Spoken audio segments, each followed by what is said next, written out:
కక్షీవంతుడు ఎవరు? కంసుడి భార్య ఎవరు? కంసుడికి ఎంతోమంది భార్యలు ఉన్నారు. వారిలో ఆస్తి ప్రాస్తి అని ఇద్దరు. వీరు జరాసంధుని కుమార్తెలు. వారు తమ భర్త కంసుడిని శ్రీకృష్ణుని సంహరించగా వానిపైకి తండ్రి జరాసంధుని రెచ్చగొడుతూ ఉండేవారు. జరాసంధుని ఆప్తమిత్రులు ఎవరు? హంసుడు, డిభకుడు. వీరు సాల్వదేశం రాజు బ్రహ్మదత్తుడి కుమారులు. హరిశ్చంద్రుడు స్వర్గంలో ఎందుకు ఉన్నాడు? హరిశ్చంద్రుడు సూర్యవంశపు రాజు, త్రిశంకుడి కుమారుడు. సత్యసంధుడు రాజసూయయాగం చేయడం వల్ల స్వర్గంలో ఉన్నాడు. జరాసంధుని తండ్రి ఎవరు?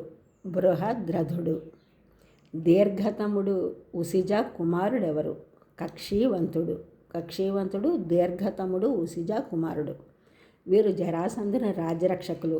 దీర్ఘతముని బలం వల్ల జరాసంధుని రాజ్యం దుర్భేద్యమైంది. జరాసంధుని కుమారుడు ఎవరు? సహదేవుడు. వసురాజు కొడుకు బృహద్రథుడు, అతని కొడుకు జరాసంధుడు. సౌంభక నగరం ఎవరిది? శిశుపాలన తమ్ముడు సాల్వునిది. కామగమనం కలిగిన నగరం సౌంభక నగరం. ఇది ఎక్కడికి కావాలంటే అక్కడికి వెళ్ళగలదు.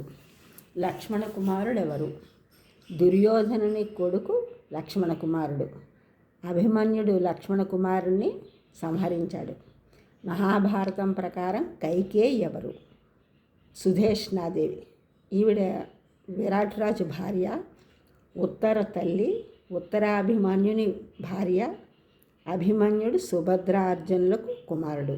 సుధేష్ణాదేవి కేకయరాజు కుమార్తె కావున కైకేయి అంటారు. ఇంద్రసేన ఎవరు? ఇంద్రసేన నలుని కుమార్తె. ఈమె పాంచాలరాజు బృహదస్వుడి 5 కొడుకుల్లో ఒకడైన ముద్గలుడి కుమారుడు మౌద్గల్యుణ్ణి వివాహం చేసుకుంది. అశ్వినీ దేవతల పుత్రులు ఎవరు? నకుల సహదేవులు అశ్వినీ దేవతల అంశతో మాద్రికి జన్మించారు. మాద్రి పాండురాజు 2 భార్యల్లో ఒకతే. మరొకరు కుంతీదేవి. నకుల సహదేవులు అజ్ఞాతవాసంలో సమయంలో విరాటరాజు కొలువులో దామగ్రంథి తంతిపాలు నామంతో వ్యవహరించారు. ఈ ఛానల్ చూసిన వారందరూ కూడా సబ్స్క్రైబ్ చేయండి, షేర్ చేయండి, లైక్ చేయండి, కామెంట్ చేయండి. సబ్స్క్రైబ్ చేసిన వారందరికీ కూడా కృతజ్ఞతలు. షేర్ చేసిన వారు, లైక్ చేసిన వారు, కామెంట్ చేసిన వారందరికీ కూడా ధన్యవాదములు.